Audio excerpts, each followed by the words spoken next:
லூக்கா எழுதிய நற்செய்தியிலிருந்து வாசகம். அதிகாரம் 2, திருவசனங்கள் 16 தொடக்கம் 21 ஈறாக. விரைந்து சென்று மரியாவையும் யோசப்பையும் தீவனத் தொட்டியில் கிடத்திருந்த குழந்தையையும் கண்டார்கள். பின்பு அந்த குழந்தையை பற்றி தங்களுக்கு சொல்லப்பட்ட செய்தியை தெரிவித்தார்கள்.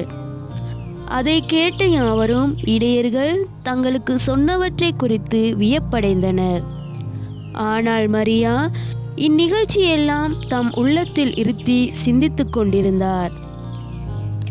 இடையர்கள் தாங்கள் கேட்டவை கண்டவை அனைத்தையும் குறித்து கடவுளை போற்றி புகழ்ந்து பாடிக்கொண்டே திரும்பி சென்றார்கள்.